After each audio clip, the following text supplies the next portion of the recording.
How you doing?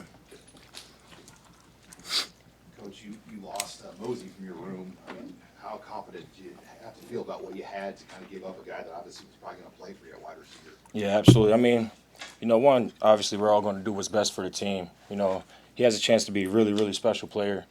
He's very versatile and unique. I think he's going to have a chance to help us no matter where he's at. But, I think that just tells you about our team. Mosey goes to the running back room and this next guy up mentality in our room. And then I'm just trying to, stack days on days with each other and just get better as a group individually. Is that a scenario? I mean, do you fight to keep him in the room, or is it? I guess how does that work between coaches when? Yeah, when when it's Mosey, you fight to keep him in your room. But sometimes you get overruled by, obviously, I got superior bosses here. And like we said, we all want to do what's best for the team. I used to fight to try to keep him in your room. One, he's a special player, but he's a really, really good kid. He's a great kid and he works extremely hard. He's going to be successful no matter where he's at.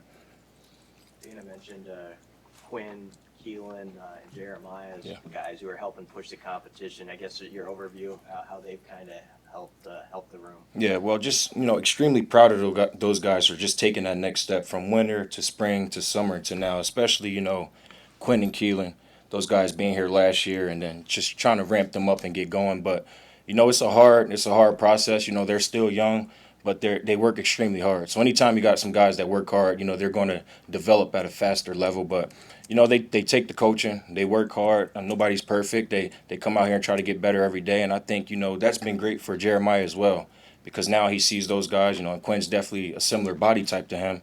And he's just, starting from ground up. So he's learning from them every day. He's putting, one foot in front of the other, and he's just working hard trying to get better. How familiar were you with Jeremiah when you were over in Kentucky? Yeah, it's crazy because I've never even heard of him until I got here. So I'm like, how the heck does a kid from, Murray, Kentucky come to Nebraska? And I was just there for a year. So, I went to see him on the road when I first went on the road, and we kind of talked about that. But I'm happy he's here. He's a great kid.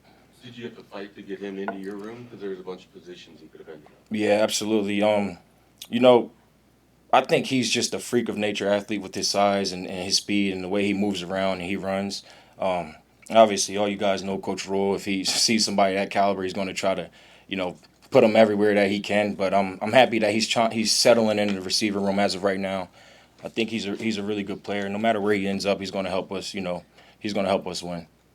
When you guys decide you want to go pretty fast in tempo, how are your receivers handling running 4 or 5 plays in a row like that? Yeah, it's definitely an adjustment.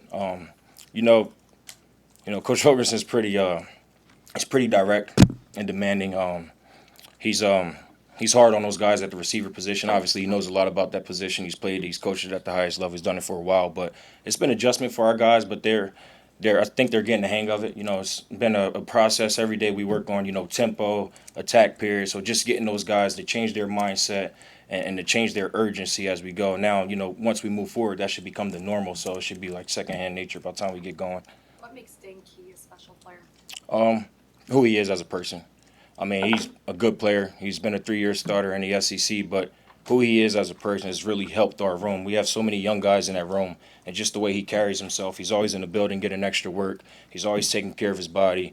He wants, his other guys in the room to succeed. So I think, when younger guys see older guys that have production and that have had success and see that how they work and they work hard, it's kind of easier for those guys to follow. Back to those plays kind of going in a row. What's the hardest part of trying to do 4 or 5 plays? Is it the conditioning? Is it lining up right? What's the challenge? Probably a little bit of both, right? The conditioning aspect, anytime you're in competitive period, their heart's racing, their mind's racing, so everything's going up, the adrenaline's going up. So the conditioning aspect, obviously, and then that's just a tough deal. What we do, we demand a lot from those guys. Those guys are expected to run all day, but they're in pretty good shape. I think Coach Campbell did a great job with those guys. Also, Kristen too with the nutrition, they look pretty good. So we just got to continue to get stronger mentally, and I think that will help us a lot. From a 2-minute offense perspective, how do you feel like your receivers are doing in that sort of compressed period every day? I think we're getting better.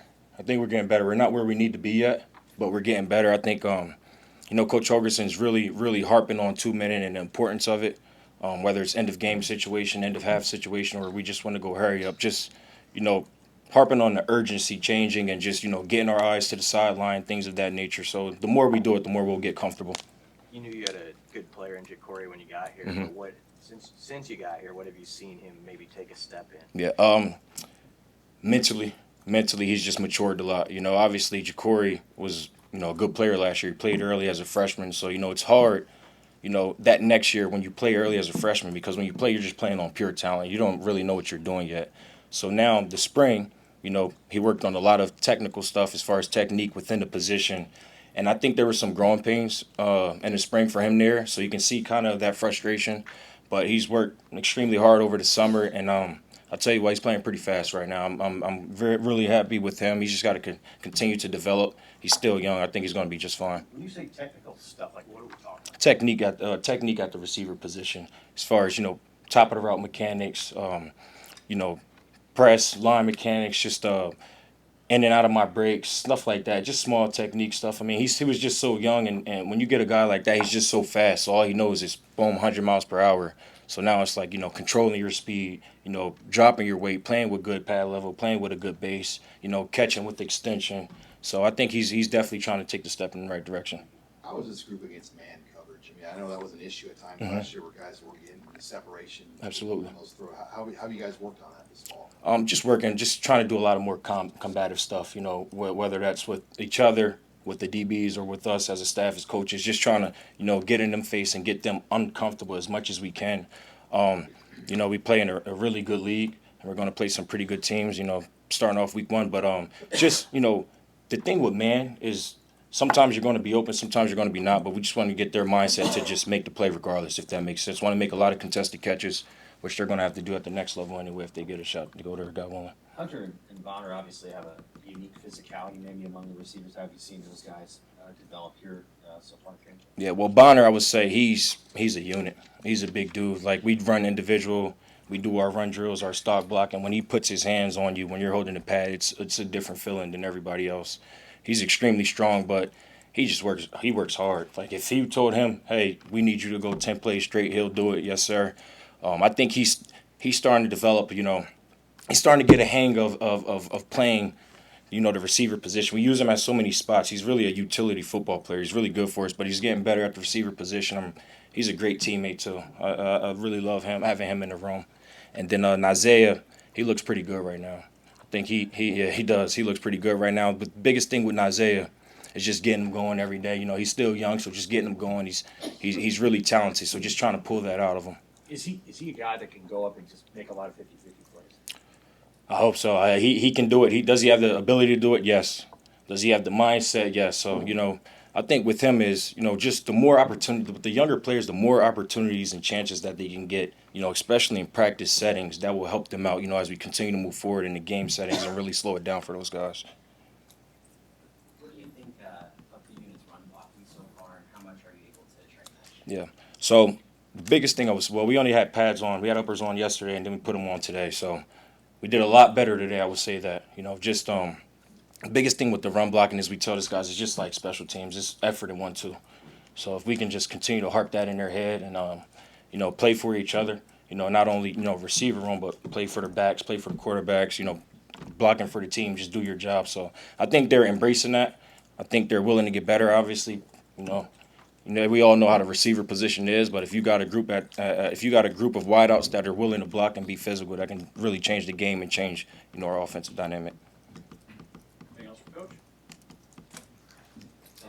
Thank you, guys.